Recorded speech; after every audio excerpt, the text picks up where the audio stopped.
ಸಿದ್ದರಾಮಯ್ಯ 14 ಸೈಟ್ಗೆ ರಾಜಕಾರಣ ಮಾಡಬೇಕಾಗಿತ್ತ?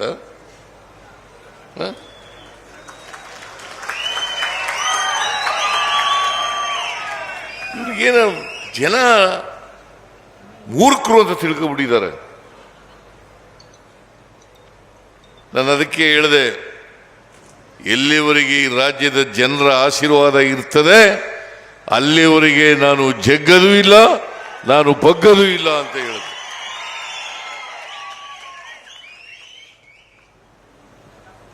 ಸಿದ್ದರಾಮಯ್ಯ 14 ಸೈಟ್ಗೆ ರಾಜಕಾರಣ ಮಾಡಬೇಕಾಗಿತ್ತ?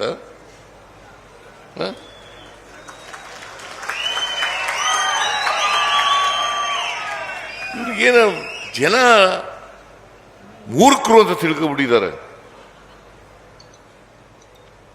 ನಾನು ಅದಕ್ಕೆ ಹೇಳಿದೆ, ಎಲ್ಲಿವರೆಗೆ ಈ ರಾಜ್ಯದ ಜನರ ಆಶೀರ್ವಾದ ಇರ್ತದೆ ಅಲ್ಲಿವರೆಗೆ ನಾನು ಜಗ್ಗದೂ ಇಲ್ಲ, ನಾನು ಬಗ್ಗದೂ ಇಲ್ಲ ಅಂತ ಹೇಳಿದೆ.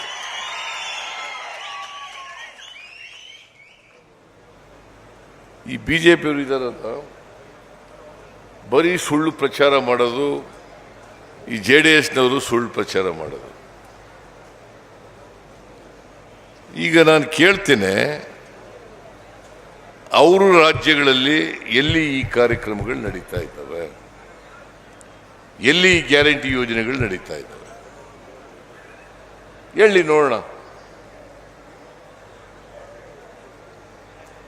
ಬೇರೆ ರಾಜ್ಯಗಳಲ್ಲಿ ಗ್ಯಾರಂಟಿ ಯೋಜನೆಗಳು ನಡೀತಾ ಇದ್ದಾವ?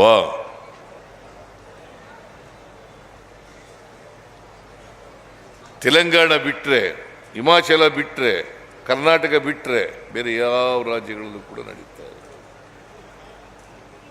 ಮತ್ತೆ ಯಾಕೆ ಸುಳ್ಳು ಹೇಳ್ತೀರಿ? ಇವರು ಎಲ್ಲ ರಾಜ್ಯದ ಮುಖ್ಯಮಂತ್ರಿಗಳನ್ನ ಎದುರಿಸೋದು. ಯಾಕಂದ್ರೆ ಇನ್ಕಮ್ ಟ್ಯಾಕ್ಸ್ ಅವ್ರ ಕೈನಲ್ಲಿದೆ, CBI ಅವ್ರ ಕೈನಲ್ಲಿದೆ, ED ಅವ್ರ ಕೈನಲ್ಲಿದೆ. ಅವುಗಳನ್ನು ಛೂ ಬಿಡೋದು.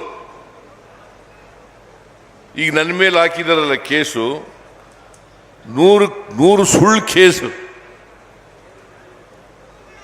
ನಿಮ್ಗನ್ಸುತ್ತಾ?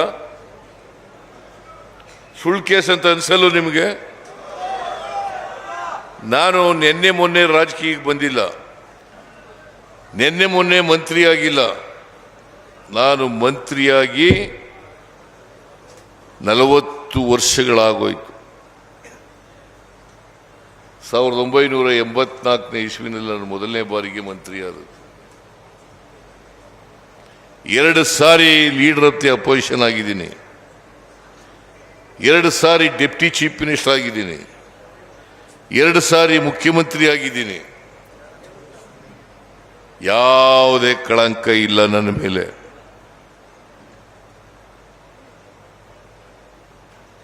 ಇವತ್ತು ಸುಳ್ಳು ಕೇಸನ್ನು ಹಾಕಿ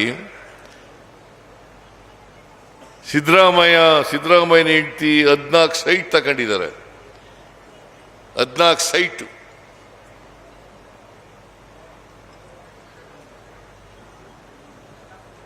ಸಿದ್ದರಾಮಯ್ಯ 14 ಸೈಟ್ಗೆ ರಾಜಕಾರಣ ಮಾಡಬೇಕಾಗಿತ್ತ?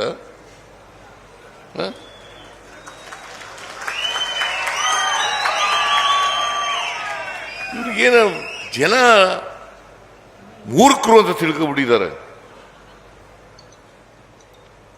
ನಾನು ಅದಕ್ಕೆ ಹೇಳಿದೆ, ಎಲ್ಲಿವರೆಗೆ ಈ ರಾಜ್ಯದ ಜನರ ಆಶೀರ್ವಾದ ಇರ್ತದೆ ಅಲ್ಲಿವರೆಗೆ ನಾನು ಜಗ್ಗದೂ ಇಲ್ಲ, ನಾನು ಬಗ್ಗದೂ ಇಲ್ಲ ಅಂತ ಹೇಳಿದೆ.